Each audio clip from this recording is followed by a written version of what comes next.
పేద బడుగు బలహీన వర్గాలకు చెందిన విద్యార్థుల ఆర్థిక స్తోమత లేక విద్యను అభ్యసించలేకపోతున్నారని వారందరూ మంచి చదువులు చదువుకొని ఉన్నత స్థాయికి వెళ్లాలనే ఉద్దేశంతోనే మాజీ ఆర్థిక మంత్రి బుగ్గన రాజేంద్రనాథ్ రెడ్డి చొరవతో నంద్యాల జిల్లా డోన్కు కేంద్రీయ విద్యాలయాన్ని కేంద్ర ప్రభుత్వం మంజూరు చేయడం శుభ పరిణామమని రాష్ట్ర వైఎస్ఆర్ కాంగ్రెస్ పార్టీ యువ నాయకులు చంద్ర మాజీ మిడ్ చైర్మన్ శ్రీరాములు అన్నారు. బుగ్గన రాజేంద్రనాథ్ రెడ్డి ముందు చూపుతోనే డోన్ నియోజకవర్గ విద్యార్థులకు ఉన్నత విద్యకు మంచి అవకాశం కల్పించారని వైసీపీ నాయకులు కొనియాడారు.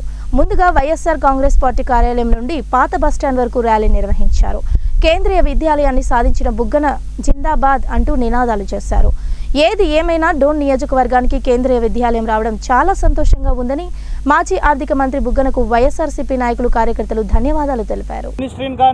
ఇటువంటి వాళ్ళందరినీ ఒప్పించి ఈరోజు ఈ 2022లోనే వీటికి పునాదులు పడి అక్కడ విత్తనాలు నాటి ఈరోజు చెట్లయ్యి ఆ ఫలాలను ఈరోజు డోన్ ప్రజలు తీసుకోబోతున్నారంటే దానికి కారణము బుగ్గన రాజేంద్రనాథ్ రెడ్డి గారి యొక్క లీడర్షిప్ స్టేట్మెంట్షిప్పే కారణమని తెలియజేసుకుంటున్నాను. అంతేకాకుండా ఈరోజు చదవాలన్న ఆసక్తి ఉండి తర్వాత తల్లిదండ్రులు ఎవరైతే పిల్లల్ని చదివించాలన్న కోరిక ఉండి వారి దగ్గర డబ్బు లేదో పేద మధ్య తరగతి ప్రజలకు ఈ యొక్క కేంద్రీయ విద్యాలయం అన్నది చాలా అద్భుతమైన వరం లాంటిది.